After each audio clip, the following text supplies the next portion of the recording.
Hello everyone, মই Sudarshana. মই Ananya. আৰু আজি আমি দুয়োৱে ৰীল বনাম। ইমান দিনেতো আপোনালোকে মোক অকলে ৰীল বনোৱা দেখিছে, কিন্তু আজি মই মোৰ মাহিৰ ছোৱালী মানে ধুনুৰ লগত ৰীল বনাম। প্ৰথমতে ভাবিলো ট্ৰানজিশন এটা বনাম বুলি, সেইবাবে বিফৰ ক্লিপ ল'ম বুলি ভাবিলো, কিন্তু এই মানে শিকাই দিয়াৰ পিছতো বাৰে বাৰে ভুল কৰে, সেইবাবে বাদ দিলো আৰু ট্ৰানজিশন। এদিনে আমি অলৰেডি লেট হৈ গৈছো, আকৌ যদি ৰ'দটো গুচি যায় কিনো ৰীল বনাম, সেইবাবে সোনকালে ওলোৱাতে লাগিলো। প্ৰথমতে মায়ে তাইক ওলাই দিলে আৰু দেখিছেনে কেনেকে জপিয়াই ফুৰিছে, মানে এনেকে অকল উৎপাত কৰি থাকে। বাৰু তাৰপিছত ময়ো ওলাব ধৰিলো। এই জানেনে হাজুন কাচুন কৰি একেবাৰে ভাল নাপায়। আগতেও যেতিয়া এনেকে ওলাই দিছিলো, তাই মানে অলপ পিছতে ক'ব মই নকৰো আৰু মোক খুলি দিয়া নিপিন্ধো, আৰু মই আছিলো উল্টা, সৰুৰ পৰাই সাজি কাচি বিৰাট ভাল পাওঁ, আৰু তাই কৈ আছিলে যে তাইক একো লগাই দিব নালাগে বুলি। তাৰপিছত মই ক'লো অলপ সাজিলেহে ভাল লাগিব, তাৰপিছত মান্তি হ'ল আৰু।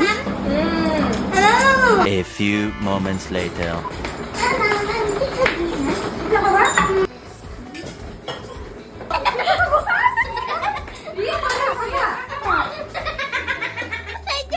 মই ক'লো যে আগতে ৰীল বনাই লওঁ তাৰপিছত খাবা, কিন্তু নাই, পিঠা আগতে খাবই। বাৰু তাৰপিছত ফাইনেলি আমি ৰীল বনালো। কেনেকুৱা লাগিছে বাৰু কমেণ্টত জনাবচোন।